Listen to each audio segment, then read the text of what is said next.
singkatannya adalah RAL. Nah, dalam bahasa Inggris, sebenarnya kalau Bapak Ibu mencari referensi dalam bahasa Inggris, itu nanti ada randomized complete design. Ya. Jadi sesuai dengan namanya, berarti pengacakan dilakukan secara lengkap. Ya, jadi makanya dalam bahasa Indonesia kita terjemahkan dengan rancangan acak lengkap, rancangan atau RAL. Nah, kita mulai dari faktor tunggal. Seperti Bapak Ibu ketahui bahwa rancangan percobaan itu meliputi 3 hal, rancangan perlakuan, gitu ya, rancangan perlakuan, rancangan pengendalian lingkungan, dan rancangan respon. Nah, rancangan perlakuannya kita hanya bermain faktor tunggal. Apa itu faktor tunggal? Kita hanya bermain yang satu faktor yang divariasikan dalam taraf atau level. Kemudian rancangan pengendalian kita di mana semua satuan percobaannya adalah homogen. Nah, sehingga kita membahas mengenai rancangan acak lengkap atau RAL. Nah, kapan kita menggunakan rancangan acak lengkap? Ya, rancangan acak lengkap ini kita gunakan apabila kondisi satuan percobaan di luar pelakuan adalah seragam. Ya. Nah, penerapan pelakuan terhadap unit percobaan dilakukan secara acak terhadap seluruh unit percobaan. Jadi, kata kuncinya adalah kondisi satuan percobaan. Jadi, satuan percobaannya itu seragam. Ya. Jadi, yang membedakan hanya pelakuan yang kita berikan. Sebagai contoh, misalkan saya ingin tahu bagaimana pengaruh varietas terhadap produksi cabai.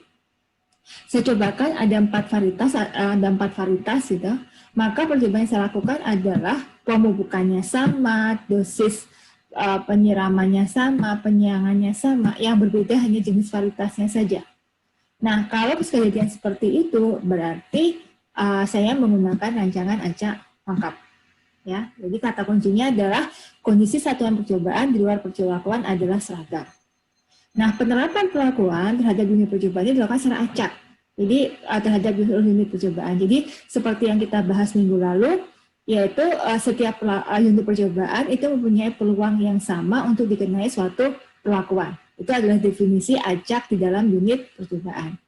Nah, biasanya rancangan acak lengkap ini digunakan untuk percobaan laboratorium setelah percobaan berhubungan dengan tanaman atau binatang. Diasumsikan misalkan tanaman pada umur tanaman yang sama atau binatang, dia dicobakan pada umur binatang yang sama atau bobot yang sama. Ya. Oke. Nah, ini soal ilustrasi, misalkan saya punya penelitian dilakukan untuk mengetahui pengaruh produktivitas tanaman dari 3 varietas. Jadi yang membedakan adalah kita punya produktivitas dari 3 varietas, V1, V2, dan V3. Nah, jika masing-masing kita ulang sebanyak 3 kali, jadi ulangan ada 3 kali, maka kita punya 9 satuan percobaan. Dari mana 9 satuan percobaan itu? Karena kita punya 3 varietas, ya, yang kita ulang sebanyak 3 kali, sehingga kita perlu menyediakan 9 satuan percobaan. Sekarang kita tinggal lihat 9 satuan percobaan itu apa. Nah, satuan percobaan yang digunakan itu adalah pot. Ya, misalkan kita tanamkan dalam bentuk pot, dan ke-9 pot tersebut kondisinya relatif homogen. Jadi tanahnya sama, pemukanya sama, dan seterusnya, sehingga kita bisa menggunakan rancangan acak lengkap. Nah, bagaimana cara pengacakannya? Nah, pengacakan ini Anda bisa lakukan dengan bantuan kertas atau komputer. Seperti minggu lalu sudah kita bahas bahwa pengacakannya bisa menggunakan prosedur kertas ujian. Jadi kita siapkan 9 kertas ujian, kemudian tuliskan pelakuan 1, pelakuan 2, dan pelakuan 3, masing-masing sebanyak 3 lembar. Kemudian ambil secara acak 1 lembar dan berikan tanda S1 pelakuan apa yang tertulis pada lembar yang terambil. Nah, ini lakukan terus pengambilan lembaran kertas secara acak satu persatu sampai seluruh satuan percobaan mendapatkan perlakuan. Ini yang kemarin kita cobakan. Atau Anda juga bisa menggunakan prosedur pengacakan dengan komputer. Langkah yang paling gampang mungkin dengan menggunakan Excel, yaitu kita beri nomor 1 sampai 9 pada unit percobaan, kemudian kita tambahkan kolom perlakuan, gitu ya. Kita list semua perlakuan di kolom satunya lagi, kemudian kita bangkitkan bilangan run. Ya, sebagai bilangan acak, copy dan paste as values supaya dia tidak berubah-ubah, kemudian blok dan urutkan blok pelakuan dan kolom, kemudian kita urutkan berdasarkan bilangan acak. Terserah mau yang terbesar atau yang terkecil, atau terkecil dan terbesar, tidak ada masalah. Jadi gambarannya seperti ini, kita punya percobaan, ya, kita satuan percobaannya 1 sampai 9, kemudian kita list semua pelakuan, ini seperti ini, kemudian kita bangkitkan random, kemudian copy paste as values gitu ya, kemudian kita blok hanya perlakuan dan bilangan, unit percobaannya jangan ikut, kemudian kita urutkan dari yang terbesar terkecil atau terkecil terbesar. Nah, ini berarti unit percobaan 1 mendapatkan perlakuan S2, unit percobaan 2 mendapatkan S3 dan seterusnya, ya. Ini sehingga nanti mungkin masing-masing orang akan mendapatkan hasil seperti ini. Ini salah satu hasil pengacakannya. Jadi tempatnya tidak berurutan, ya. Nah, semua orang memungkinkan akan menghasilkan hasil pengacakan yang sama. Ini biasanya digunakan kalau semua kondisi relatif sama, ya. Kecuali pelakuan yang kita buat. Baik, untuk pengacakan ada pertanyaan sampai sini sebelum saya lanjutkan ke materi yang lain berikutnya. Jelas ya untuk masalah pengacakannya? Baik, kalau tidak kita lanjutkan. Ini contoh lain, contoh kasus yang lain lagi, yaitu sama kita masih berbicara tentang faktor tunggal. Di sini kita hanya memperhatikan 4 jenis varietas gandum. Kita punya V1, V2, V3, V4 terhadap produktivitas. Jadi respon yang diukur adalah produktivitas gandum dalam kilogram per plot, gitu ya. Kemudian masing-masing varietas diulang sebanyak 5 kali. Nah, dengan demikian unit percobaan yang dilibatkan sebanyak 5 kali 4, 20 unit percobaan. Nah, pengacakan pelakuan dilakukan langsung terhadap 20 unit percobaan ini, sehingga bagian percobaannya dapat digambarkan sebagai berikut. Nah, ini adalah bagian percobaannya. Karena kita menggunakan rancangan acak lengkap, ya, jadi semuanya dianggap homogen, maka kita siapkan nomor 1 sampai 20, kemudian kita lakukan pengacakan terhadap pelakuannya untuk ditempatkan di masing-masing unit percobaan. Ya. Nah, ini kita lakukan biasanya sebelum percobaan itu dimulai. Ini dilakukan sebelum percobaan dimulai. Setelah itu kita menempatkan pelakuan-pelakuan itu ada di sini, gitu ya. Nah, kemudian kita lakukan treatment percobaan setelah sekian lama kita amati bagaimana responnya bisa bermacam-macam, bisa morfologinya ya, bisa tinggi badan, kemudian tinggi tanaman, kemudian panjang daun dan seterusnya yang terkait dengan morfologi tanamannya, atau yang terakhir kita ukur ini adalah produktivitasnya dalam kilogram per plot. Ya. Oke, sampai sini paham ya tentang proses pengacakan? Ada pertanyaan dulu sebelum saya lanjutkan? Oke. Kalau tidak, saya lanjutkan dengan ini. Jadi misalkan ini adalah hasil data yang terkumpul. Jadi ini adalah responnya adalah produktivitas gandum per kilogram per pot. Ini adalah data-data produktivitasnya untuk per masing-masing pot. Ya, jadi kita sudah masuk ke tahapan analisis data.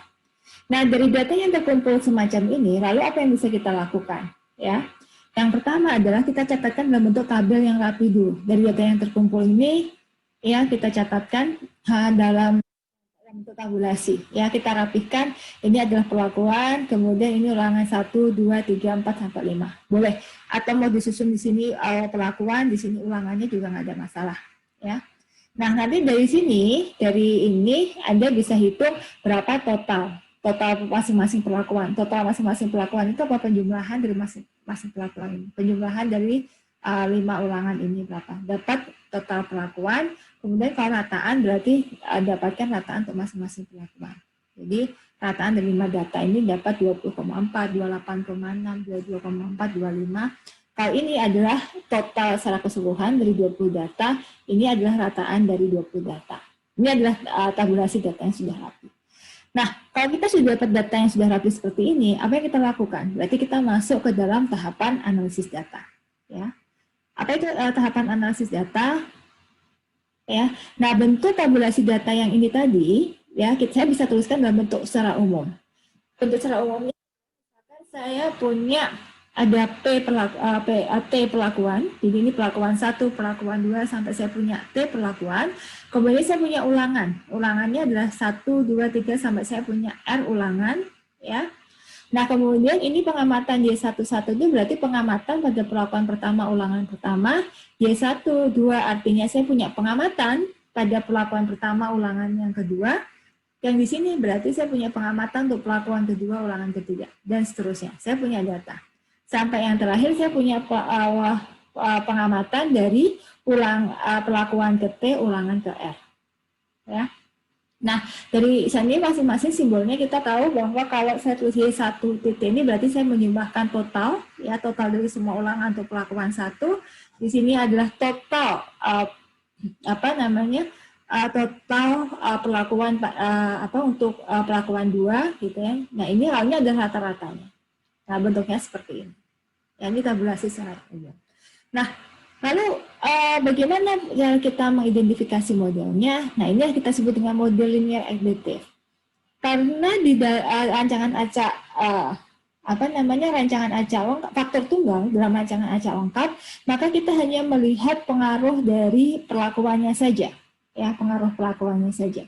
Sehingga setiap komponen tadi yang Y11, Y12, Y13, saya tuliskan bentuk secara umumnya adalah YIJ.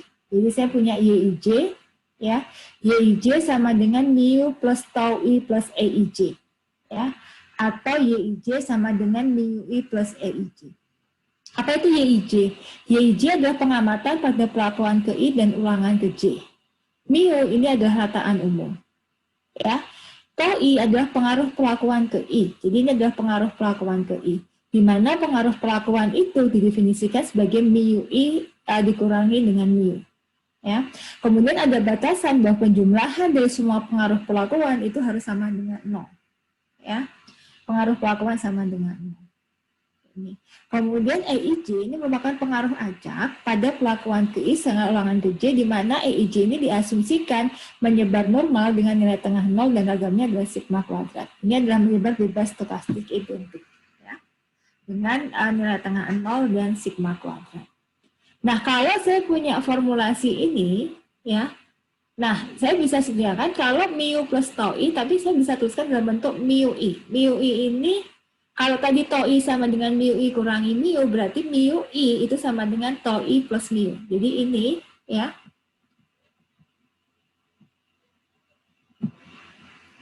Ini kan tadi pengaruh ini, ini, ya. Ini tadi kan sebelumnya tau I, mu I min mu. Sehingga mu I ini adalah tau I plus mu. Sehingga dua ini bisa kita substitusi menjadi mu I. Ya, sehingga Anda bisa tuliskan model dalam bentuk mu plus tau I plus EIJ, atau Anda bisa tuliskan EIJ min mu I dikurangi dengan mu I plus EIJ. Nah, EIJ ini sebenarnya kita bisa peroleh EIJ dari apa? Kalau dari model ini berarti EIJ adalah EIJ min mu plus tau I.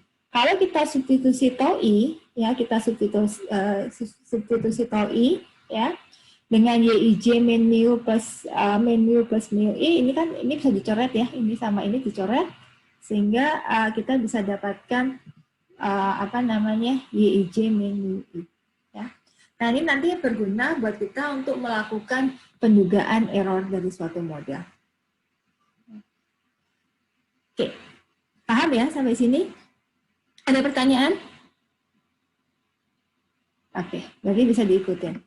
Nah, berikutnya adalah, sekarang kita berbicara, kalau saya punya model, lalu bagaimana pengujian hipotesisnya? Berarti di sini ada hipotesis yang kita uji.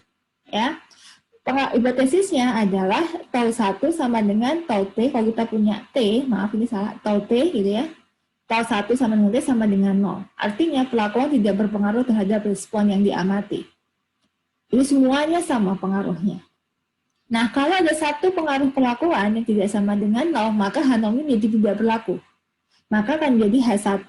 H1-nya adalah paling sedikit ada 1I di mana tau I-nya tidak sama dengan 0. Ini adalah H1. Atau Anda berdasarkan pada asumsi mu. Jadi semua mu, H0 itu mengatakan semua rataan adalah semua perlakuan. Semua rataan sama dengan semua perlakuan. Artinya rataannya akan sama dengan rataan umum. Ya. Nah, tapi kondisi ini tidak berlaku jika ada salah satu pasangan yang tidak sama. Jadi misalkan saya punya perlakuan A dengan perlakuan B, perlakuan A dan perlakuan B berbeda gitu. Nah, kalau perlakuan A dan perlakuan B berbeda, maka H0 sudah tidak berlaku lagi, maka akan muncul H1. Sehingga di sini dikatakan paling sedikit ada sepasang pelakuan E yang tidak sama dengan I aksen, di mana mu I tidak sama dengan mu I aksen. Artinya ada sepasang pelakuan yang berbeda. Nah, Anda boleh tuliskan dalam bentuk pengaruh pelakuan atau Anda bisa tuliskan dalam bentuk rataan. Ya, kalau pengaruh pelakuan itu sama dengan 0, kalau Anda menuliskan dengan rataan berarti sama dengan rataan populasi. Ini adalah hipotesis yang diuji. Nah, pertanyaan berikutnya adalah bagaimana cara kita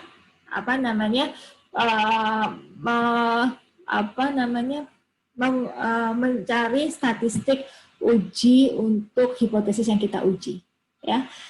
Nah, ini kita menggunakan prinsip yang disebut dengan tabel ANOVA.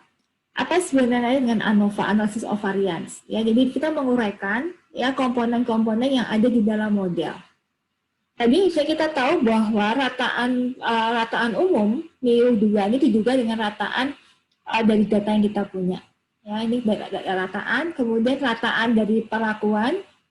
Rataan dari perlakuan diduga dengan rataan dari masing-masing perlakuan. Jadi ini YI dugaan, rataan. Kemudian EIJ ini diduga dengan EIJ dugaan, ya. Ini ada biasanya kita nyebutnya tulisannya EIJ Latin biasa.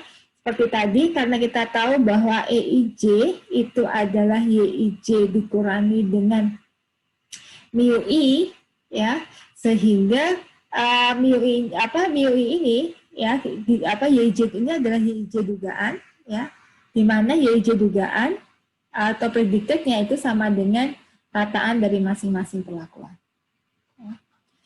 Nah, kalau kita uraikan model kita, ya, setelah kita tahu bahwa tadi model awal kita adalah YIJ sama dengan mu plus tau I plus EIJ, kita tahu bahwa YIJ dikurangi Y rataan sama dengan, nah supaya ruas kiri sama dengan ruas kanan, berarti ini min YI rataan plus YI titik rataan min Y rataan, ya. Kemudian kita dalam kurung, bentuk kurung, nah jika dikuadratkan, kita akan dapat bentuk seperti ini, ya. Ini akan dapat bentuk seperti ini, gitu ya. Kalau kita bentuk ini dikuadratkan, nah kalau kita jumlahkan, karena kita punya YIJ, bagi kita sebagai YIJ dari min Y rataan kuadrat, jumlahkan semuanya. Nah kita akan bisa buktikan bahwa penjumlahan, ya, sigma dari 2 YIJ min YI rataan, ya, menjadi rataan dikalikan, ya, ini dikalikan dengan YI rataan min Y rataan, ya, ini adalah sama dengan 0. Nah, silakan Anda buktikan nanti, ya, bahwa komposisi ini akan menjadi 0 sehingga karena dia saling bebas, gitu ya, sehingga nanti penguraian keragamannya itu kita akan menghasilkan bahwa jumlah kuadrat total sama dengan jumlah kuadrat pelakuan ditambah dengan jumlah kuadrat kuadrat. Ya. Oke. Nah, dari sini kita akan buatkan, jadi perhitungannya adalah kita akan ini dalam misalnya masing-masing perlakuan, ya. Masing-masing perlakuan kita punya pengamatan, ini adalah masing-masing pengamatan, ya. Kemudian dari masing-masing pengamatan kita bisa menghitung keragaman dari masing-masing perlakuan dan rataan dari masing-masing perlakuan kita hitung. Nah, kalau semua data ini digabungkan, karena kita akan mendapatkan keragaman dari Y dan rataan secara total, Y rata-rata secara total. Nah, formulasinya sebenarnya kita bisa menghitung keragaman antar pelakuan. Apa yang dimaksud dengan keragaman antar pelakuan? Sesuai dengan definisinya bahwa kita antar pelakuan ini, kita adalah mencari keragaman dari YI rataan dikurangi Y rataan dikuadratkan dibagi dengan derajat bebasnya, T-1. Nah, ini disebut dengan kuadrat tengah pelakuan, ini disebut dengan jumlah kuadrat pelakuan, ini disebut dengan derajat bebas pelakuan.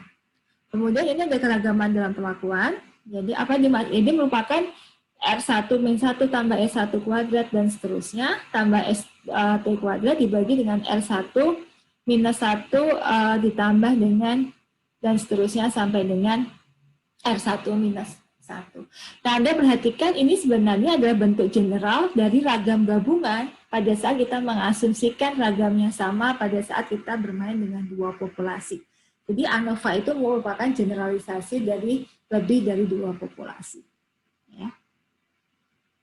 Oke, nah dari sini ya karena kita tahu bentuknya terminologinya, maka kita buat dalam bentuk suatu tabel. Kalau di IPB nyebutnya adalah tabel sidik ragam, gitu ya, disebut dengan tabel sidik ragam, atau analysis of variance table atau ANOVA table. Nah, apa saja isi dari ANOVA table? Itu ada perlakuan, ada galat, ada total, ya. Nah, untuk kasus faktor tunggal dalam rancangan acak lengkap, ini derajat bebasnya bisa sama, bisa berbeda. Kalau derajat bebasnya sama, maka derajat bebas perlakuan sudah pasti T-1. Jadi banyaknya perlakuan dikurangi 1, kemudian kita punya jumlah kuadrat perlakuan, kita punya kuadrat tengah perlakuan. Nah, kalau jumlah ulangannya sama, maka galat ini adalah karena derajat bebas dari masing-masing ini adalah dB-nya adalah R-1, di sini juga R-1, dB-nya adalah R-1 sebanyak T, maka dB totalnya, dB galatnya adalah T kali R-1. Ya, ini kenapa di sini jadinya adalah T kali R-1.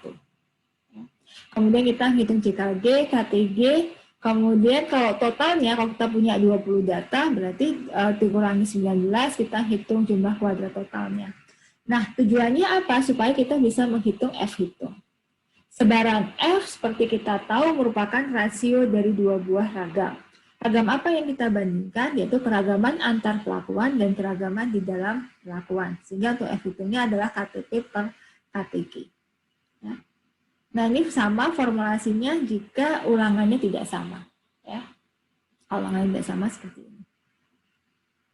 Nah, KTP per KTG. Ini adalah KTP per KTG.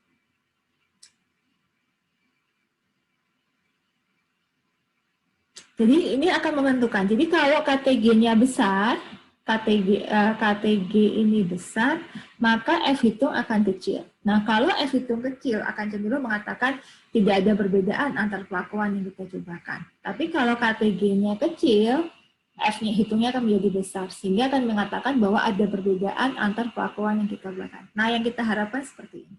Di dalam perancangan percobaan, kita mengendalikan sekali faktor-faktor yang mempengaruhi percobaan kita. Jadi sangat terkendali. Makanya harapannya KTG-nya ini adalah kecil. Ya. Paham ya? Nah, bagaimana cara menghitungnya? Ini beberapa formula untuk menghitung beberapa formula untuk menghitung jumlah kuadrat tadi. Paling mudah memang kita menghitung jumlah kuadrat total, jumlah kuadrat pelakuan, dan jumlah kuadrat galat. Ya. Kemudian langkah pertama kita hitung faktor koreksi dulu. Faktor koreksi adalah penjumlahan dari semua data dikuadratkan dibagi dengan penjumlahan seluruh data. Ya. Nah, kemudian kita hitung jumlah kuadrat total, di mana jumlah kuadrat total adalah penjumlahan, di mana semua data penjumlahan dari data yang dikuadratkan. Jadi datanya dikuadratkan dulu baru dijumlahkan. Kurangkan faktor koreksi. Ya. Setelah itu Anda hitung jumlah kuadrat pelakuan, yaitu total pelakuan yang dikuadratkan dibagi dengan banyaknya ulangan pada masing-masing pelakuan dikurangkan dengan faktor koreksi. Nah, setelah Anda dapat, baru Anda bisa menghitung CKG, di mana CKG itu adalah CKT dikurangi dengan CKP. Ya, ini formulasinya. Nah, bagaimana untuk mencari itu nanti ada beberapa pertanyaan juga yang bisa kita jawab sambil kita menjawab bagian yang ketiga. Jadi yang tadi yang saya uraikan ini adalah JKT, JKP, dan JKG adalah merupakan jawaban untuk pertanyaan yang ketiga. Nah, yang pertama sebelum kita membahas pertanyaan yang ketiga, berapa nilai dugaan parameter modelnya, nilai dugaan dan pengaruh pelakuan ke I-nya. Kemudian berapa nilai dugaan untuk komponen acak dari masing-masing pelakuan. Kemudian pertanyaan berikutnya adalah bagaimana menguji keempat gandum tersebut memberikan rata-rata produktivitas gandum yang sama. Nah, di sini kita butuh tabel ANOVA, butuh hipotesis dan butuh statistik uji. Kita akan bahas satu persatu. Untuk jawaban nomor pertama adalah nomor 1, kalau ditanyakan berapa MIU dugaan adalah rataan dari total. Jadi ini adalah rataan dari total. 482 dibagi dengan 20. Dapatnya adalah 24,1. Nah, kalau pengaruh perlakuan, 1 itu adalah rataan perlakuan dikurangi rataan umumnya. Di sini rataan perlakuan 1 adalah 20,4 dikurangi 24,1. Minus 3,7. Oh, ini kok perasaan datanya salah nih. Belum saya ganti. Maaf. Berarti yang kedua, ini sudah ganti. Perasaan tadi malam udah saya ganti, ternyata belum diganti ya. Ini berarti, saya catat di sini aja. P2 dugaan berarti rataan yang kedua dikurangi rataan total. Rataan yang kedua adalah 28,6 dikurangi 24,1. Hasilnya berapa? 4,5 ya, hasilnya adalah 4,5. 4,5. Kemudian pengaruh yang kedua itu adalah Y3 dugaan dikurangi Y rataan, ya. Itu adalah 22,4 dikurangi 24,1. Jadi ini minus berapa? Minus 1,7 ya. Minus ini 3 enggak 11 minus 1,7. 1,7 ya, benar. Oke. Yang ketiga ini adalah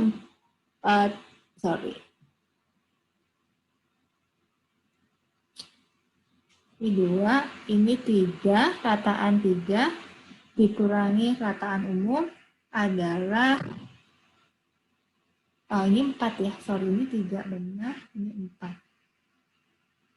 Rataan yang keempat adalah 25 dikurangi 24,1, yaitu 0,9. Ini adalah pengaruh perlakuannya.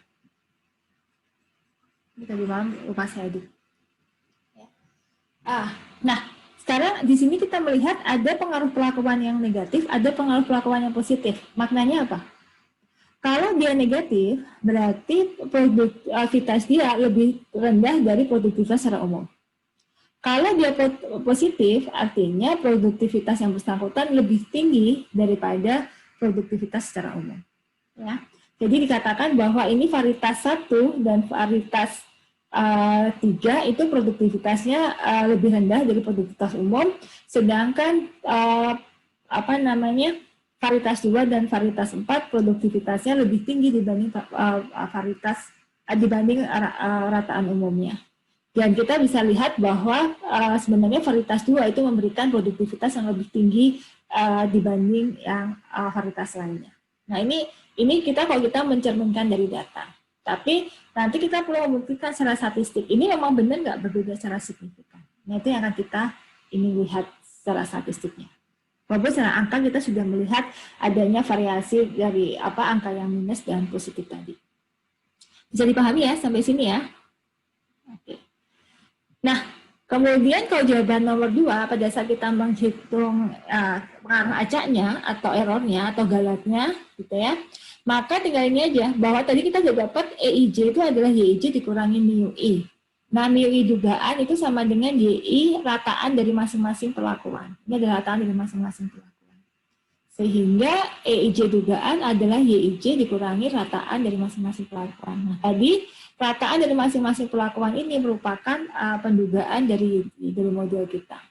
Jadi, prediksi dari model yang kita digunakan adalah rataan dari masing-masing perlakuan. Jadi kalau saya punya ini 5 pengamatan, maka prediksi dari ini adalah sama dengan nilai rataan perlakuan tersebut. Ini adalah 20,4, 28,6, 22,4, 25. Kemudian kita kurangkan, ya, kita akan dapat nilai selisihnya. Ada yang positif, ada yang negatif, ya. Ini dapat dari mana? Tadi, ya, Y dikurangi dengan Y dugaan. Kalau dia positif ya artinya nilai prediksinya lebih rendah dibanding nilai aktualnya. Kalau dia negatif berarti nilai prediksinya lebih tinggi dibanding nilai aktualnya. Nah, variasinya inilah yang nanti kita lihat seberapa besar variasi tersebut. Ya, inilah yang kita nanti akan melihat bahwa keragaman dari error ini yang akan menentukan model kita baik atau tidak. Harapannya pergerakan nilai 0 ini adalah bergerak di sekitar titik 0 kalau kita plotkan. Ya, kalau dia pergerakannya ada di sekitar titik 0 gitu ya, maka dikatakan model kita cukup bagus. Jadi harapannya keragaman dari error atau keragaman Galat ini adalah merupakan keragaman yang paling kecil. Oke. Ada pertanyaan dulu sampai sini? Sebelum saya lanjutkan ke materi berikutnya. Bisa diikutin ya. Oh, ini belum saya rekam ya? Oh, perasaan tadi udah saya rekam. Oh ya, udah saya rekam. Baik. Nah, sekarang ini cara perhitungan yang lain. Ini cara perhitungan jumlah kuadrat total, jumlah kuadrat pelakuan, dan jumlah kuadrat Galat. Saya ada beberapa cara perhitungan. Ini adalah cara yang pertama ini adalah kita menggunakan formulasi yang tadi, formulasi yang ini. Ya, kita menggunakan formulasi yang ini, yang rumus hitung ini. Ya, bagaimana caranya adalah ini saya punya data. Ini adalah data YIJ. Ya. Nah, masing-masing data ini untuk menghitung jumlah kuadrat total, masing-masing data ini dikuadratkan dulu. Jadi 22,2 kuadrat, 21,2 kuadrat, 25,2 kuadrat gitu ya. Dijumlahkan, kemudian dikurangi dengan Y total kuadrat dibagi R kali T. Ya. Total tadi kita dapat 482 kuadrat kali 4 kali 5. Nah, ini kalau di Excel sebenarnya ini sum square, ya, jumlah kuadrat. Ya. Sum square kemudian di sort semua datanya, dapat perintah di Excel-nya pakai sum square. Ini adalah perintah di Excel. Ya. Kemudian kita punya 11980,8 dikurangi 116,2 adalah 364,6. Ini adalah JKT. Ya. Kemudian dari situ kita hitung jumlah kuadrat pelakuan. Apa itu jumlah kuadrat pelakuan? Jadi total dari masing-masing pelakuan dibagi banyaknya ulangan dikurangi ini, ya, rataan ini. Nah, ini rataan ini, Y rataan dibagi RT ini yang disebut dengan faktor koreksi. Ya. Ini disebut dengan faktor koreksi. Sehingga dia akan muncul di sini dan akan muncul di sini karena sebagai faktor pengkoreksi dari apa yang kita lakukan. Ya. Nah, 102 itu mana ini total dari masing-masing pelakuan? Ini yang dikuadratkan. 102, 143, 112, 125. Ya. Ini masing-masing kita kuadratkan dibagi 5 dikurangi faktor koreksi. Dapat 188,2. Sehingga JKG itu adalah JKT dikurangi JKP. Ya. Ini ketemunya 176,4. Ya, 176,4. Nah, setelah kita menghitung JKT, JKP, dan JKG, Anda buat dalam bentuk tabel ANOVA. Apa isi dari tabel ANOVA? Itu adalah ada sumber keragaman. Di sini ada sumber keragaman, ada varietas atau biasa pelakuan, jadi Anda bisa sebutkan pelakuannya apa, gitu ya. Kalau dalam hal kita adalah varietas, Galat, dan total. Ini adalah bentuk sumber keragamannya. Kemudian jumlah kuadratnya adalah 188,2, 176,4, 364,6. Ya. Nah, setelah Anda mengidentifikasi jumlah kuadrat, berarti Anda menentukan derajat bebasnya. Varietas bebasnya berapa? Pelakuan adalah T-1.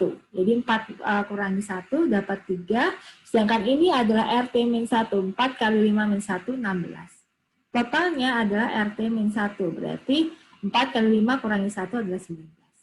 Atau Anda bisa lihat 3 tambah 16 adalah 19. Ya. Sehingga untuk menghitung kuadrat tengah pelakuan itu adalah jumlah kuadrat pelakuan dibagi dengan derajat bebasnya, gitu ya. Kemudian untuk menghitung kuadrat tengah Galat adalah jumlah kuadrat dibagi dengan derajat bebas. Ya. Kemudian kita hitung F hitung. Nah, F hitung ini apa? Itu adalah kuadrat tengah pelakuan dibagi dengan kuadrat tengah Galat. Jadi 62,733 dibagi 11,025 akan menghasilkan 5,025. Ya, nah untuk pengambilan kesimpulan Anda bentuk F-tabel. Ya, F-tabel.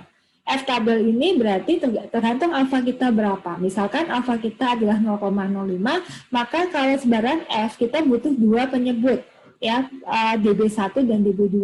Kita tahu bahwa F hitung ini adalah rasio dari kuadrat tengah pelakuan dan kuadrat tengah galat. Sehingga DB-nya yang kita butuhkan adalah 3 dan 16. Nah, untuk melihat nilai F tabel, F ini Anda bisa lihat nilai tabel atau formula di Excel menggunakan F inverse 0,053,16. Ya.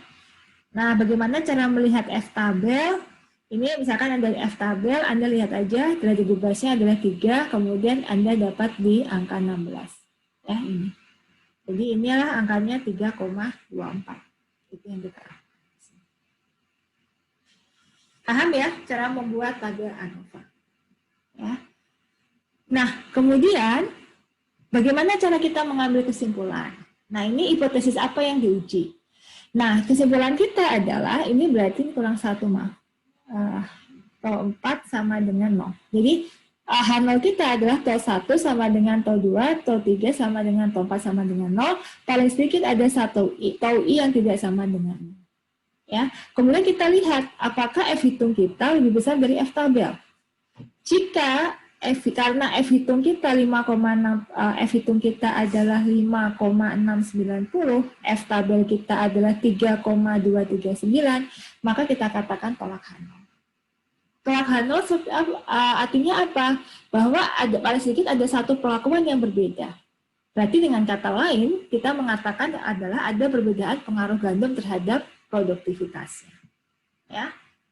Nah, ANOVA itu hanya menjawab bahwa oke, antar varietas gandum, ya, pengaruh varietas gandum, mohon maaf, ini adalah varietas gandum, ya, terhadap produktivitas.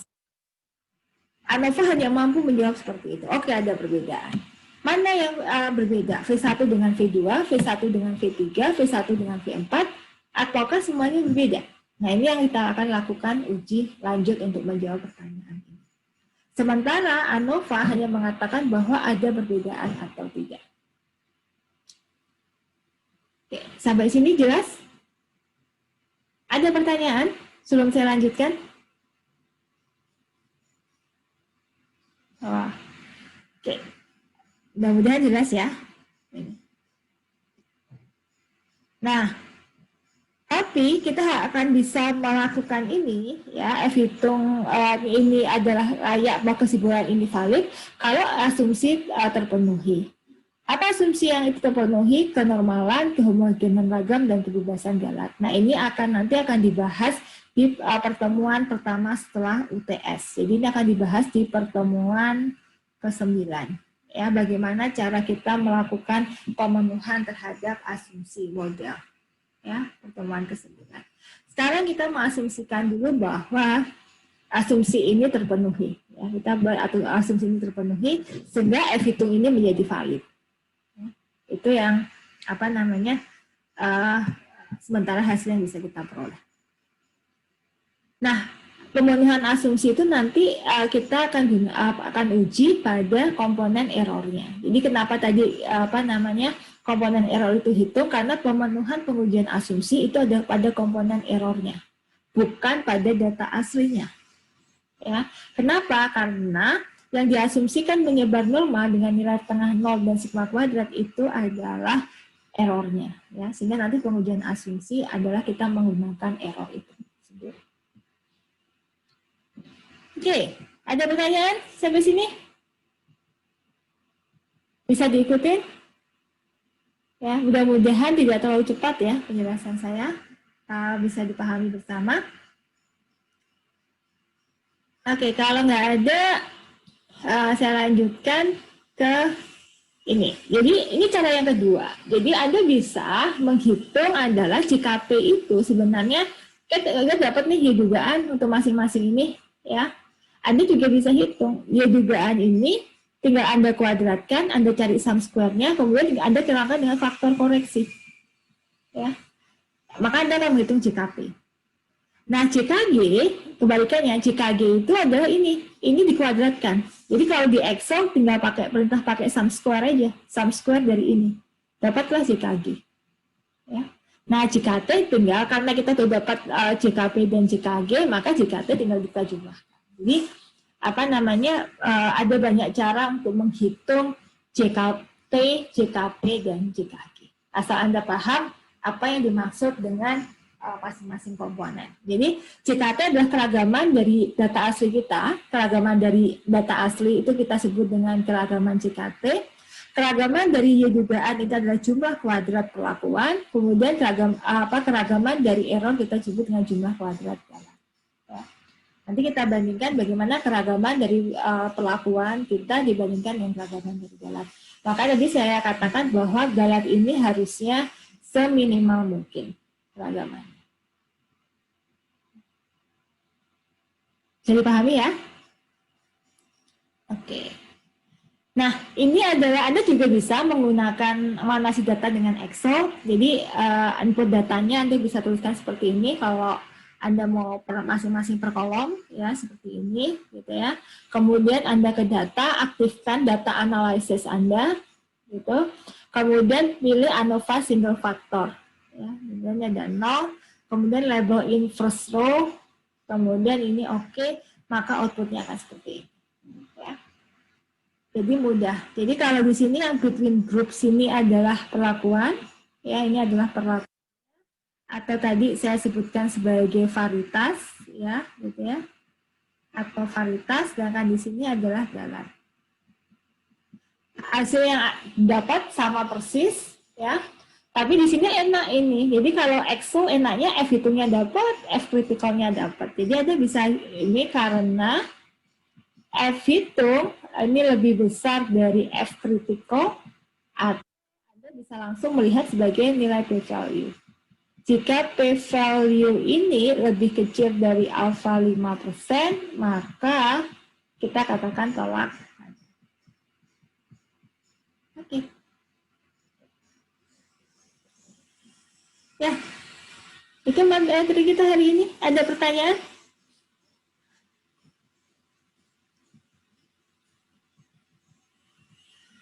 Ya.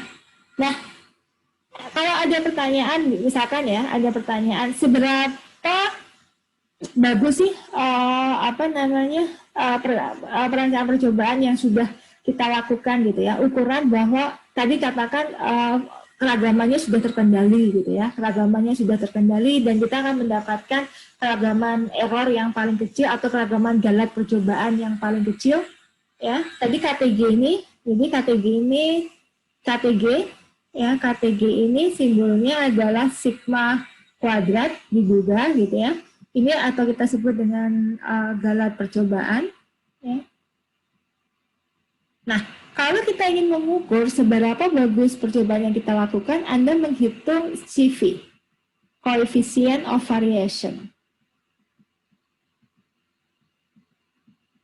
Kalau dalam bahasa Indonesianya kita sebut dengan KK, koefisien keragaman. Nah, berapa koefisien keragaman yang kita buat? Ya, KK ini adalah sigma dugaan dibagi dengan rataannya kali 100%. Nah, kita bisa lihat cumanya ada seakar dari 11,025 dibagi 24,1 kali 100%. Boleh hitungkan nggak berapa hasilnya? Akar 11,025 dibagi 24,1 kalikan 100%. Berapa hasilnya?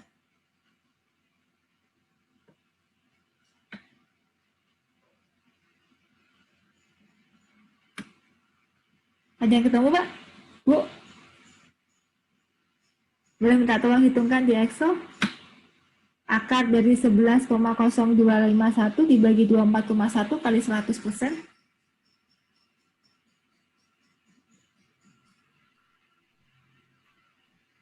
13,77 ya, Bu? 13,77. 77. Ya, 13,77%. Nah, keragaman kita sebesar 13,77%. Kalau dia di bawah 25%, maka percobaan kita masih bagus. Ya, artinya keragamannya sangat sudah terkendali. Percobaan akan bermasalah jika keragaman kita di atas 25%. Ya, apalagi kalau koefisien keragaman koefisien keragamannya sampai mencapai 100%, berarti itu ada yang salah dalam percobaan yang kita lakukan. Kalau di buku Pak Made itu mengatakan di bawah 25%. Nah ini memang beda dengan sampling. Kalau samplingnya kita mengumpulkan data di lapangan, jadi bisa jadi koefisien keragamannya kalau kita hitung akan sangat besar sekali. Kalau data itu kita analisis misalkan overall tanpa ada stratifier tertentu, maka koefisien keragamannya pasti akan besar. Tapi kalau di dalam perancangan percobaan, koefisien keragaman ini kecil ininya, relatif kecil karena diharapkan kenapa? Karena semuanya sudah kita kendalikan. Mulai treatment yang kita berikan, mulai dari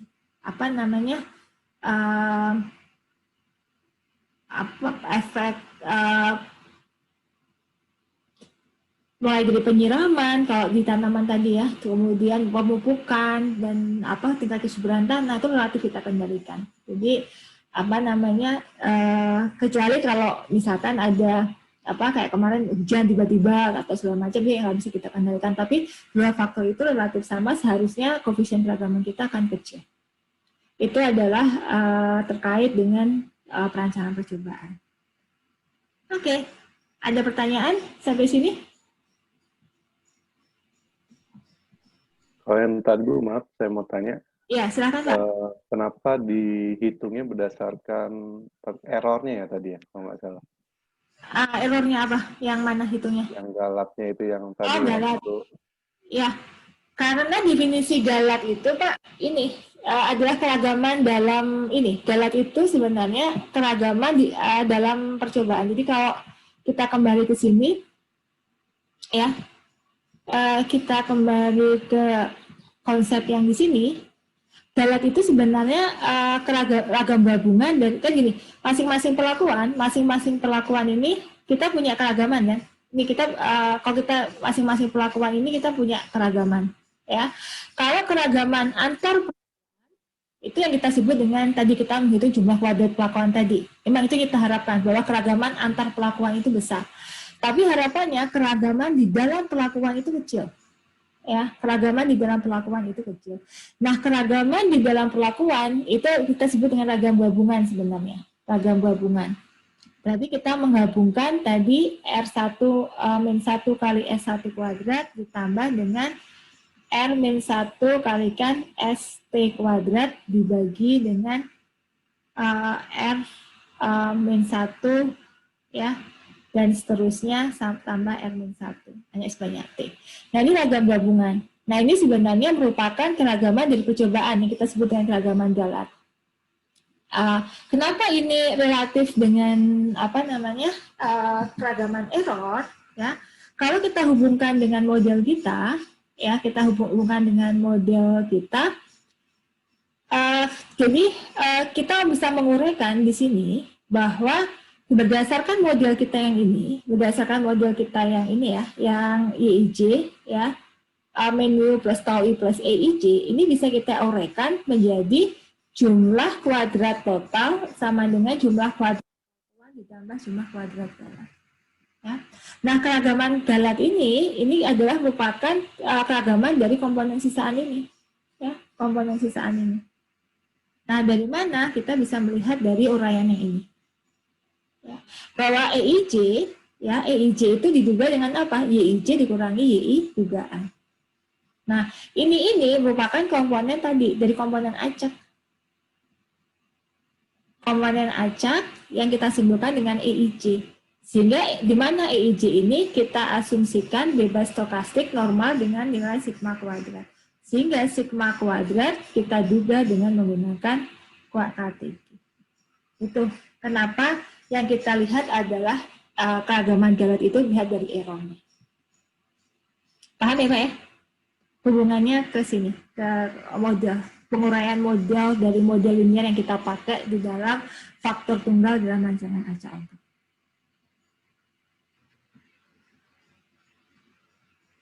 Oke.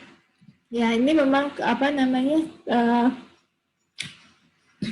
sebenarnya kalau Bapak Ibu biasa menggunakan ANOVA, ya ini tinggal mengulang lagi. Tapi kalau ANOVA kan hanya membandingkan tiga kelompok, kemudian diuji tanpa melakukan satu model linear. Nah, kalau di dalam di dalam perancangan percobaan kita kenal dengan konsep model linear tadi. Kalau nggak ada, kuliah kita selesai lebih cepat ini. Kalau nggak kita coba latihan. Coba, saya ingin tahu coba Bapak Ibu buktikan. Tadi saya sampaikan bahwa sebentar. Silakan Bapak Ibu coret-coret ya, coret-coret sebentar. Nanti buktikan bahwa, nah, coba Bapak Ibu buktikan. Benar nggak bahwa sigma 2 ini ya, buktikan ini. Sigma ini sama dengan 0. Soal ada satu contoh kasus, nanti kita akan pecahkan secara bersama-sama. Ya, ini contoh kasusnya. Jadi dalam sebuah percobaan biologi ada 4 konsentrasi bahan kimia digunakan untuk merangsang pertumbuhan jenis tanaman tertentu selama periode waktu tertentu. Nah, data pertumbuhannya dalam sentimeter dicatat dari tanaman yang hidup. Ini datanya seperti ini. Pertanyaan pertama adalah tuliskan model linear percobaan tersebut disertai keterangannya, kemudian tuliskan hipotesis percobaannya, kemudian lakukan pengujian hipotesis pada bagian B dengan taraf nyata alfa 5%. Cantumkan cara perhitungan dan tabel sidik ragamnya. Ya, ini adalah soal kasusnya. Silakan saya beri waktu 5 menit untuk atau 5 menit ya untuk mendiskusikan apa yang mau dikerjakan. Bagaimana langkah pengerjaannya. Silakan. Anda bisa mengerjakan di di Excel kalau memang ini ya. Silakan atau Anda coba mengerjakan dengan cara manual juga boleh, silahkan saja. Anda punya waktu 5 menit untuk untuk menyelesaikan tugas ini. Nanti habis itu kita bahas.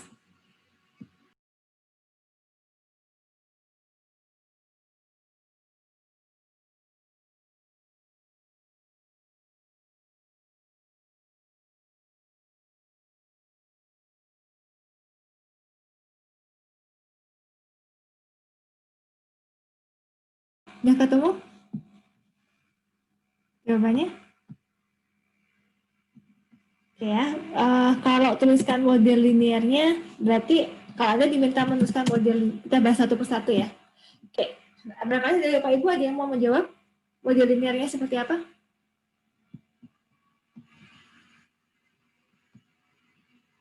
Silakan.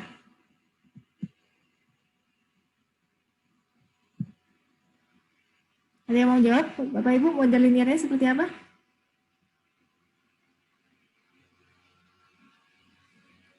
Ayo. Biar kita ini kan. Ya. Ini sebenarnya rancangan, kalau kita baca kasusnya, ini adalah rancangan faktor tunggal di dalam rancangan acak lengkap, tapi ulangannya tidak sama. Ya, ulangannya tidak sama. Ya. Kalau Anda dimintakan menuliskan model linear pada percobaan tersebut adalah apa model linearnya? Yaitu YIJ sama dengan YU. Oke, YU ya, YU plus OI ya, OI plus EIJ. Nah, EIJ-nya simbolnya beda. EIJ. Ini bisa pakai equation atau bisa pakai ini ya. Mana aja epsilon EIJ. Ini jangan lupa untuk membuat apostrof ya. Nah, kemudian kasih keterangan ya, karena ini relatif YIJ-nya itu apa? Berarti YIJ-nya adalah Respon yang kita ukur apa di sini? Kalau di sini adalah gunakan pertumbuhan sejenis tanaman, berarti pertumbuhan, data pertumbuhan kan, itu responnya. Jadi pertumbuhan ada konsentrasi ke I, ya, konsentrasi ke I, serta ulangan 7. Nah, ini penting mendefinisikan apa itu I dan J, karena ada beberapa juga yang indeks I itu untuk ulangan, J untuk perlakuan. Jadi ini harus jelas. Kemudian mu itu adalah sebagai rataan umum, ya. Jadi ini adalah mu kita sebut dengan rataan umum, ya, rataan umum. Kemudian tau I ini adalah pengaruh dari konsentrasi ke I.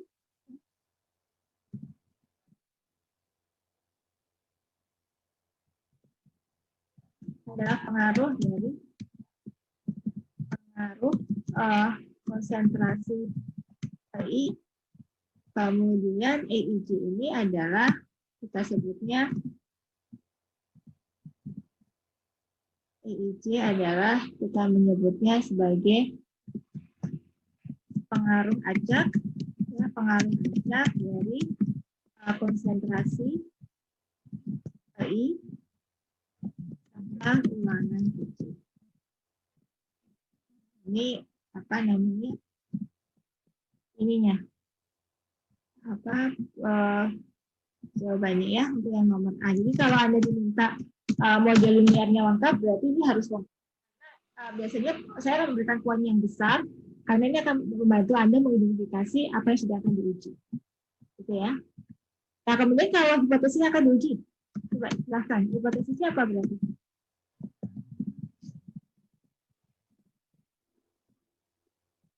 Ada yang bisa menyebutkan?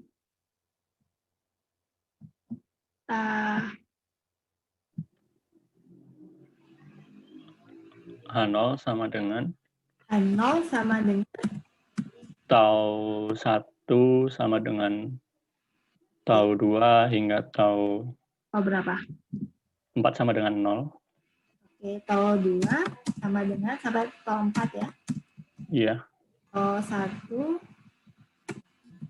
dengan tau 2 sama dengan tau 3 sama dengan tau 4. Ya, ini sama dengan 0. Iya. Nanti dibetulkan.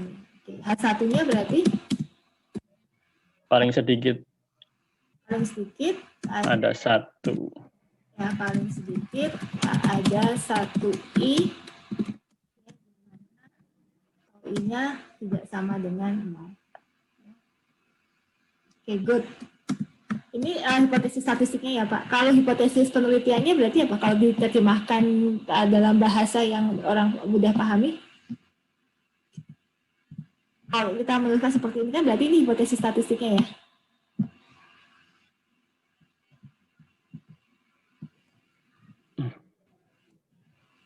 Kalau hipotesis ini ya, hipotesis dalam bentuk yang mudah dipahami orang.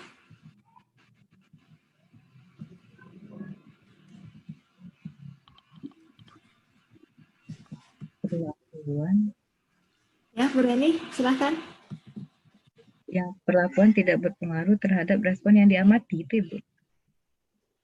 Perlakuan tidak berpengaruh terhadap respon yang diamati. Ya. Dalam hal ini kasusnya apa, Bu? Dalam hal ini konsentrasi bahan kimia tidak berpengaruh terhadap responnya apa? Pertumbuhan ya. Sejenis tanaman tertentu. Ya, terhadap pertumbuhan tanaman kan? Karena ini jebakan pada tanaman. Tertentu. Jadi bahasa yang kita menuliskan dalam bentuk bahasa yang orang pahami. Ya.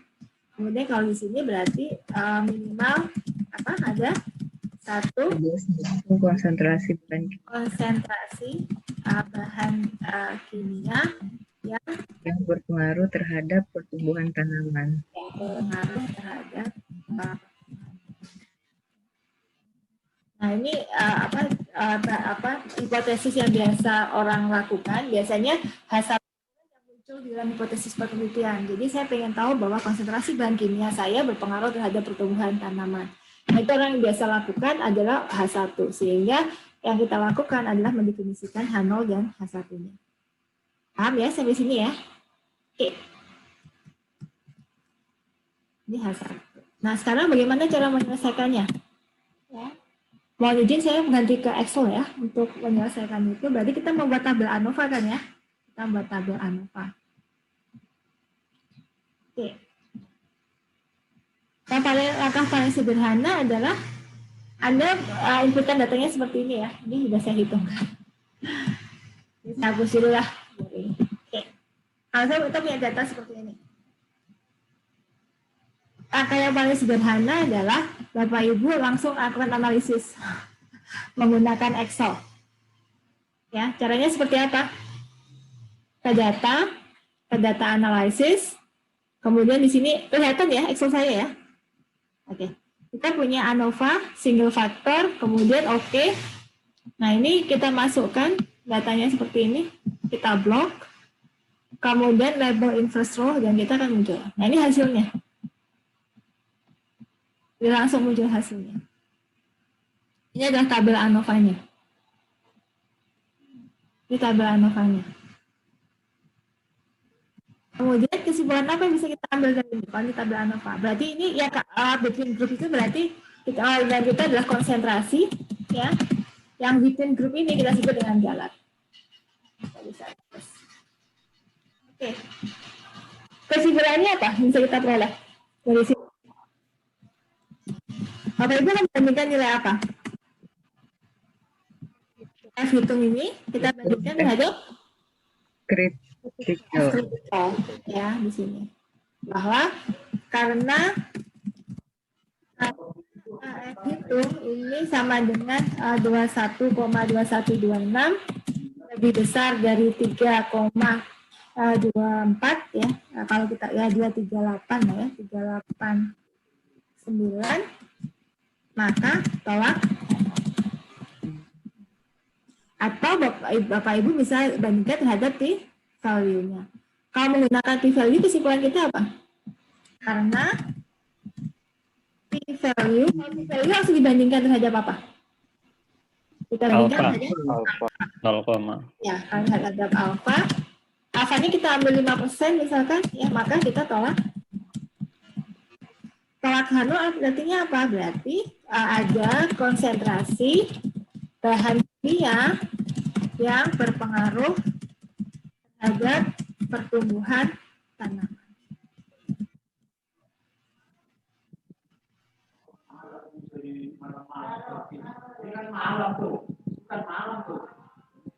Sampai sini bisa diikutin? Bisa ya? Bisa, Bu. Oke, good. Maaf Bu, untuk yang tadi saya kelewat karena ngeliat slide yang lain, yang apa untuk ngeluarin hasilnya gimana tadi Bu di Excel? Keluarin hasil. Nah, ini datanya kan, tinggal ke Bapak udah aktifin ya data analisisnya ya. Aktifin dulu. Bagaimana cara mengaktifkan data analisis? Jadi tinggal file, kemudian ada option di sini, ya. Kemudian add-ins, ya, add-ins, ini lagi proses, ya. Di sini ada add-ins go, ya. Ada analisis toolpath add-ins go, kita klik go di sini, analisis toolpath-nya di centang, masih centang, oke. Nanti akan muncul data analisis di sini. Ya. Nah, kalau sudah data analisis ini muncul, nanti tinggal klik ANOVA single factor, ya. Kemudian ini selesai. Kemudian oke. Sudah dapat hasilnya. Terima kasih Bu. Sama-sama. Oke, ada pertanyaan lagi? Yang lain? Bu, maaf Bu, nanya yang Excel lagi. Ya, boleh. Silakan. Bu, itu kalau baris ke bawahnya itu berarti selalu ulangan kan ya Bu ya? Bukan ke sebelah kanannya. Soalnya tadi kalau yang di versi bahan ajarnya kan bentuk awalnya ulangannya. Iya. Kanan. Kalau di layout itu bisa, jadi kalau di Excel ini bisa ada dua pilihan, bisa by column atau group by column atau by rows. Ini yang bisa dua. Kalau saya groupingnya by column. Kalau groupingnya by column, ya berarti inputting kita seperti ini. Oh iya ya Bu. Oke. Tergantung Makasih. kita menggrupkannya by column atau by baris, ya by rows. Oh iya, oke Bu. Memang apakah kita membuat layoutnya seperti ini atau kita membuat layoutnya seperti bahan ajar kita tadi? Ya kalau di bahan ajar kan saya bentuknya dalam bentuk baris kan? Ya itu sama. Iya Bu. Ya. Makasih Bu. Ya sama-sama. Oh ya Bu, satu lagi. Boleh. Ini kan bentuk tabelnya kan nggak sama kayak contoh yang di slide ya, maksudnya sama. Ada yang di sini mungkin perlakuannya 4, ada yang 5 gitu panjang datanya. Nah ini dihitung kalau di hitungan manualnya dia ngikutnya jadi tetap sebanyak yang paling banyak perlakuannya atau gimana Bu? Enggak. Jadi kita akan menghitung. Nah makanya sekarang saya akan bahas kalau dia ulangannya tidak sama. Ya, ini kan kita sudah tahu dulu nih output by output ini ya kan, output Excel udah bisa. Nah sekarang kita cara penghitungan manualnya. Nah kita hitung RI. RI berarti kan jumlah masing-masing kan, jumlah ulangan dari masing-masing perlakuan. Jadi kita pakai count aja. Kita hitung masing-masing perlakuannya seperti apa. Itu ada 4 ya, kemudian 5 dan ada 5, 4 dan 6. Ya. Sehingga kalau kita jumlahkan pengamatan total kita, ya, jadi kita punya 20. Ini total pengamatan kita ada 20. Sampai sini bisa diikutin ya. Oke.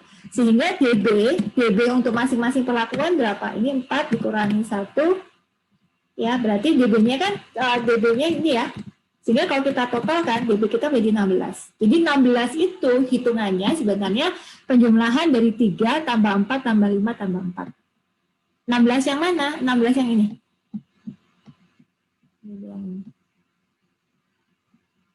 Paham ya? Kemudian kenapa kita konsentrasi DB-nya 3? Karena kita punya 4 konsentrasi dikurangi 1, 3. Nah, kenapa DB totalnya 19? Karena total pengamatan kita berapa? 20. 20 dikurangi 1. 19. Nah, sekarang kita menghitung. Kita hitung total. Ya, total dari masing-masing perlakuan ini. Masing-masing perlakuan. Nah, ini total secara keseluruhan. Kemudian kita hitung rataan dari masing-masing perlakuan. Pakai function average, ya, pakai function average. Ini, nah ini kita punya rata-rata total, ya, rata-rata total. Terserah mau rata-ratakan di rata-rata atau rata-rata dari data kan kita akan hitungnya sama saja. Seperti ini. Kita paham ya? Nah, langkah yang pertama kita menghitung faktor koreksi. Tadi faktor koreksi rumusnya apa? Total dari perlakuan yang dikuadratkan dibagi dengan banyaknya perlakuan. Ya, jadi kita manfaatkan nilai ini, ya, kita akan manfaatkan nilai ini, ya, dan nilai ini untuk menghitung faktor koreksi. Nah, sekarang kita menghitung JKT. Ini aja, saya hitung JKT. JKT itu rumusnya apa? Jumlah sum square. Ya, kita sum square dari semua data kan? Sum square dari semua data kita kurangkan dengan faktor koreksi. Jadi ini jumlah kuadrat yang terkoreksi. Dapat 19,3495. Ya. Kemudian kita hitung JKP. Rumus JKP itu apa? Tadi, kalau ulangannya tidak sama, maka total ini kita kuadratkan dibagi dengan banyaknya masing-masing. Jadi seperti ini. Jadi kita hitung satu-satu, kemudian dibagi karena kan ulangannya tidak sama. Kalau tadi contoh saya bagi 5 kan karena semuanya ulangannya sama kan. Jadi pembaginya sama. Kalau ini di jumlahnya kuadratkan baru dibagi dengan faktor koreksi. Kurangi dengan dapat sekian. KG kita adalah 3,8875. Nah, sekarang kita bandingkan nilai ini dengan hasil dari, paham ya Pak? Jadi itu bedanya ya teman-teman. Kita bandingkan terhadap hasil ini. Sama persis kan? CKP-nya 15, dapat 15. CKG-nya 3,8875, totalnya 19,349. Ini kalau kita menggunakan perhitungan manual, kita cross-check-kan dengan perhitungan yang di Excel. Ya. Jadi intinya adalah tabel ANOVA kita apa? Tabel ANOVA-nya adalah sumber keragaman. Kita punya sumber keragaman, di sini adalah konsentrasi, kemudian sini galat, di sini total, kemudian ini derajat bebas.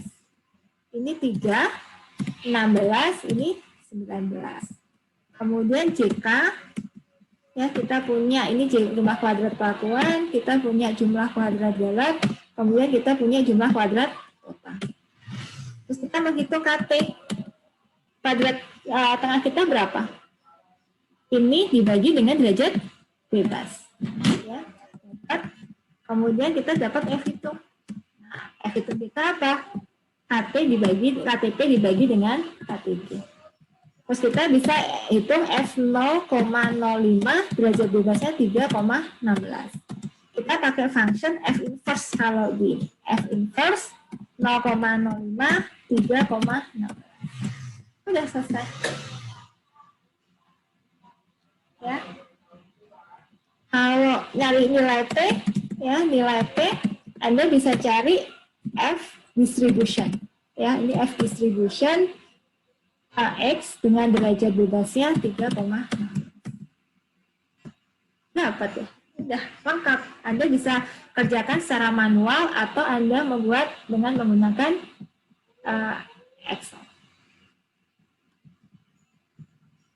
Bisa diikutin ya.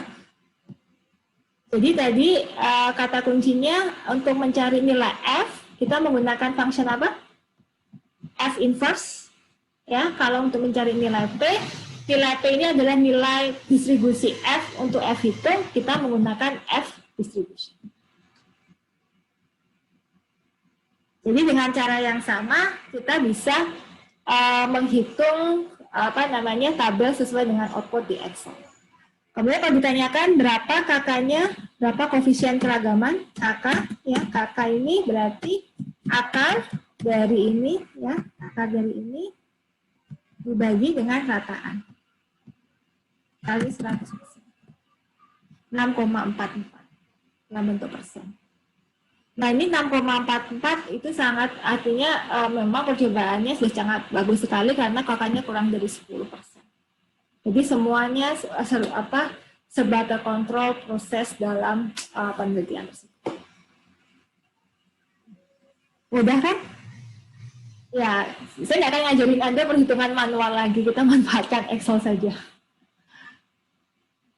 Atau saya kecepatan? Enggak lah ya. Ya, ada pertanyaan atau ada diskusi sampai sini?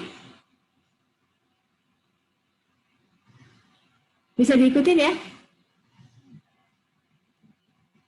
Tapi kalau Bisa, Bu. ada yang kecepatan dan Anda pengen ini lagi, sampaikan saja. Nanti saya ulangin lagi.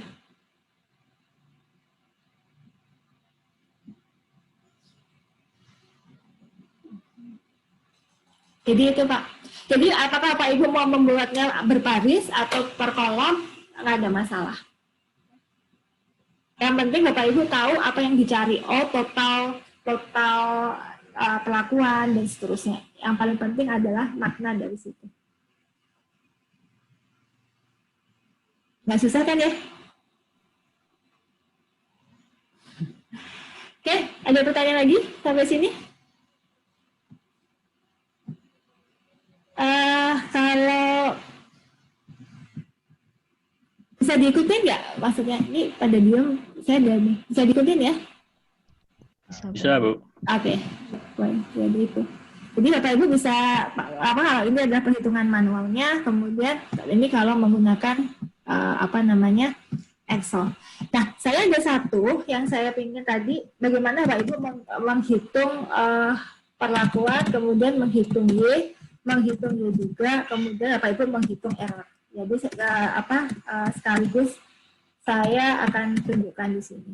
Ya.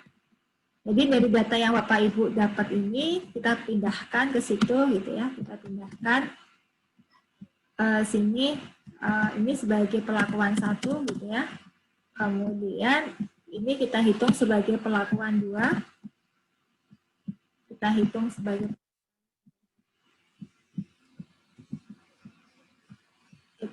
sebagai perlakuan 2. Kemudian kita hitung ini sebagai perlakuan 3.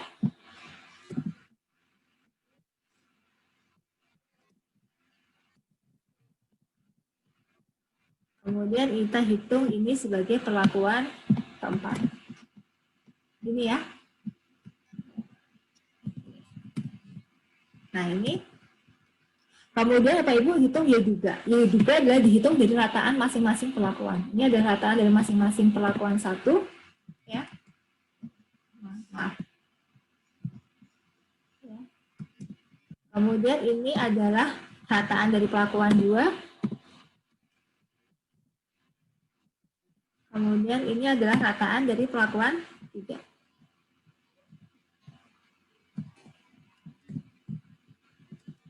Kemudian ini adalah rataan dari perlakuan 4.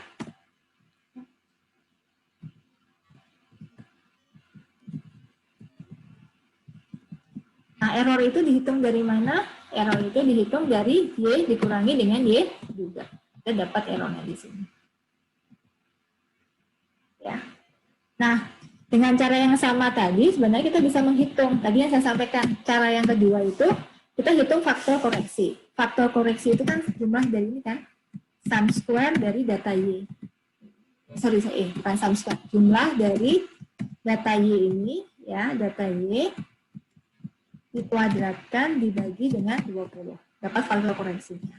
CKT-nya dari mana? CKT-nya adalah sum square, dikalikan ini, ya kan? Sum square dikurangi dengan faktor koreksi. Nah, CKP itu dari mana? CKP itu dari sini. Sum square dari Y juga ini, ya, sum square dari Y juga dikurangkan dengan faktor koreksi. Nah, CKG dari mana? CKG tinggal Bapak Ibu sum square saja dari error. Oke.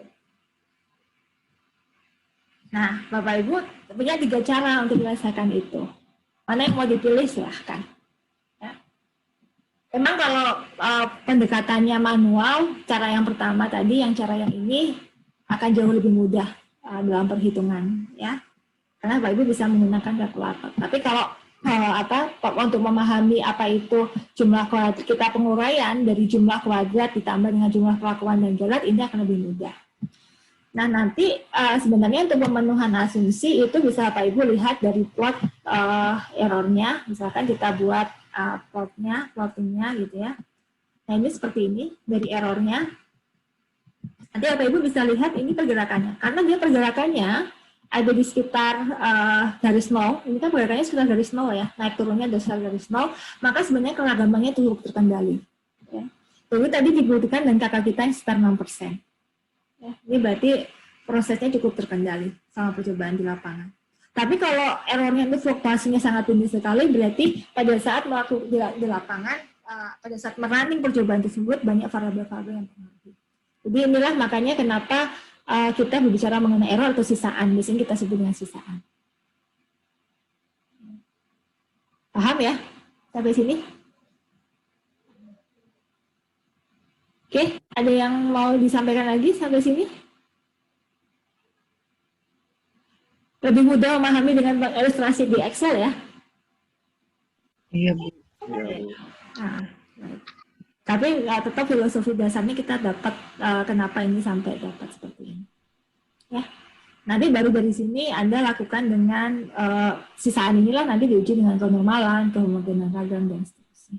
Nanti kita akan bahas tersendiri lah, tidak dalam materi kita. Oke, ada pertanyaan sampai sini? Bisa diikutin ya? Oke. Nah, itu barangkali yang bisa saya sampaikan terkait dengan ini. Jadi pesan saya kalau memang kalau Anda menghitung ANOVA, jangan lupa hitung KK. Karena KK ini sangat penting sekali ya dalam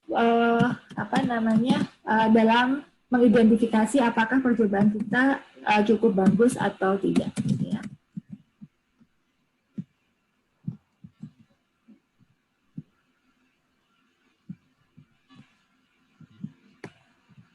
Jadi kalau kita persenkan adalah sekitar 6,4%. Nah, kalau satu percobaan kakaknya itu adalah 6,4%, berarti itu sangat terkendali sekali. Nah, kalau percobaannya seperti apa? Ini adalah merupakan akar dari KTG. Ini sebenarnya percobaan. Nah, ini memegang peranan penting di dalam tahap berikutnya. Harapannya adalah KTG ini komponen acak itu adalah sekecil mungkin keragamannya sehingga memang antar pelakuan kita memang berbeda nyata. Nah ini yang kita harapkan dalam suatu percobaan. Kalau Pak Majik mengatakan bahwa Pak Majik itu adalah profesor di statistik, beliau mantan rektor, ya. Beliau mengatakan kalau kita melakukan percobaan, ya udah kita cari benar-benar karena masih signifikan gitu. Jadi memang percobaan kita itu harus yang kita identifikasi dia memang berbeda nyata. Karena tujuan dari suatu percobaan kita mencari adanya perbedaan dari apa yang sudah eksisten atau ada sesuatu yang kita lakukan. Jadi itu yang penting dalam rangka percobaan. Nah bisa jadi hasil rangka percobaan itu tidak signifikan. Nah kalau tidak signifikan itu berarti pengaruhnya itu adalah di KTG ini. Karena F hitung ini adalah KTP dibagi KTG kan. Nah kalau ini yang besar pasti F hitungnya kecil. Nah apa yang menyebabkan error itu besar? Berarti ada faktor lain yang menyebabkan percobaan itu besar atau memang percobaan itu tidak terkendalikan dengan bagus. Gitu. Ya, jadi itu yang perlu dilihat pada saat kita ketemu F hitung tidak signifikan. Jadi kalau F hitung tidak signifikan, biasanya karena keragaman komponen acaknya besar. Nah kita bisa telusuri apa yang menyebabkan keragaman komponen acak itu besar. Ya, apakah kalau di lapangan apakah penyiangannya tidak sama, pemupukannya berbeda, hari ini tiba-tiba turun hujan, yang satu tergenang air, satunya tidak, sehingga pertumbuhan relatif berbeda, kemudian apakah pencahayaan relatif sama. Nah itu yang kita mengidentifikasi pada saat kita percobaan. Nah makanya kalau analisis ini mudah, tapi saya selalu mencari kalau analisis kita ini unusual atau tidak ada sesuatu hal, apa yang perlu kita cari. Nah itu berarti karena kita nggak mungkin mengulang percobaan, maka sebelum melakukan percobaan harus kita identifikasi dulu apa yang harus kita lakukan. Nah itulah makanya biasanya orang perancang percobaan mengatakan saya akan berpikir dulu, lama berpikir, mengembangkan metodologi yang tepat supaya saya dapat hasil yang tepat. Itu yang yang kira-kira maknanya seperti itu. Message. Ya, baik. Barangkali itu saja yang bisa saya sampaikan. Kalau ada pertanyaan atau tidak? Permisi Bu, Ya, ada silakan. pertanyaan sebentar Bu. Ya, Saya boleh. tertarik ke ini mengenai yang grafik galatnya itu Bu. Yang ini. Nah, di minggu sebelumnya kan Ibu pernah menjelaskan kenapa harus acak itu karena salah satunya kan untuk menghindari galat sistematik Bu. Iya, benar. Nah, di situ kalau di galat sistematik itu grafik errornya kan semakin lama semakin mendekati nol ya Bu ya distribusinya. Iya. Nah, kalau saya belum paham di situnya Bu, kenapa kok bisa semakin lama semakin mendekati nol? Karena kalau dilihat dari data-datanya itu kan berarti semakin ke bawah itu datanya semakin mendekati ke rataannya ya berarti Bu kan? Ya, mendekati nol. Iya kan? Nol. Iya. Iya. Yang Kalau ini sequencing, kalau misalkan ini kan sequencing ya Pak, pengamatan dari 1 sampai 19. Kita amati sequencingnya. Tahukah urutannya? Kalau ini berupa urutan pengerjaan, kalau awal-awal ini errornya besar, terutama kalau ini misalkan yang kemarin saya contohkan adalah misalkan percobaan itu dilakukan oleh mahasiswa. Ya, mahasiswa begitu pertama kali ngelab, dia belum punya pengalaman sama sekali. Ya, tapi kalau dia berpola, di awalnya errornya besar, kemudian terakhir di errornya kecil, berarti menandakan apa? Bahwa si mahasiswa ini semakin lama dia di laboratorium, dia semakin pengalaman. Sehingga hal-hal yang lain dia bisa, ini, dia bisa dengan mudah, dia langsung cepat menemukan. Tapi awal-awal dia tidak. Makanya muncul galat sistematik di situ. Nah, ini bahaya kalau kita selalu berpatokan bahwa pekerjaan itu kita mulai dari konsentrasi yang paling rendah dulu. 1, 2, 3, 4 gitu. Tanpa melakukan pengacakan. Takutnya itu dipengaruhi oleh memang perbedaan antar pelakuan yang kita berikan atau perbedaan keahlian dari si operator tadi. Makanya di grafik yang pertama itu muncul kan awal-awalnya dia tinggi kan, kemudian di awalnya dia rendah. Berarti di awal-awal dia masih coba-coba itu. Dia belum masih grogi segala macam. Kemudian setelah beberapa lama di laboratorium dia mulai pengalaman, sehingga ragamnya kecil. Dia dimasukin ke sistematik. Itu yang harus kita hindari. Harapannya seperti ini. Jadi apapun bentuk substansinya, kalau saya urutkan ini, misalkan saya urutkannya saya berubah-ubah ya, harusnya grafiknya nggak akan berubah. Grafik itu nggak akan berubah dengan urutan yang berbeda-beda. Polanya akan tetap sama. Kalau ini misalkan sekuensinya ini saya rubah, sekuensinya saya rubah. Ini saya urutkan berdasarkan M. Misalkan saya urutkan berdasarkan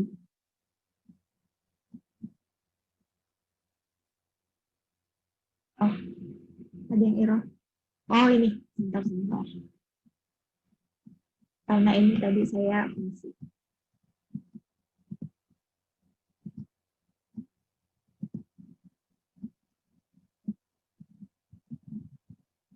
Feeling saya sih harusnya ini tidak berubah banyak kalau kita urutkan terhadap. Jadi kan dia nggak berubah banyak, polanya nggak berubah kan? Ya, saya urutkan juga dari yang terbesar mau yang terkecil gitu, polanya tetap aja dia bergerak di sekitar. Kita mau buat urutan sekuensinya mau seperti apa, dia tetap aja seperti itu. Kan artinya apa? Artinya kan nggak ada pola sistematik di dalamnya. Nah ini percobaan yang benar. Makanya kenapa prinsip pengacakan itu penting sekali di dalam perancangan percobaan. Karena kalau the real experimental design, pengacakan itu ada. Karena kalau pengacakan tidak ada, namanya bukan real experimental design, tapi quasi experimental design. Nah, quasi experimental design banyak dilakukan oleh teman-teman di sosial. Karena kadang-kadang mereka tidak melakukan pengacakan. Jadi nanti filosofi perbandingannya akan berbeda dengan kalau kita benar-benar melakukan eksperimen. Ya dipahami ya Pak Febri ya? Ya bisa Bu. Oke. Ada lagi pertanyaan sampai sebelum saya akhiri? Oke, kalau nggak ada, saya rasa materi saya sudah cukup sampai di sini. Silahkan mengerjakan tugas dari Pak Aam. Jika ada yang belum jelas, nanti silahkan disampaikan.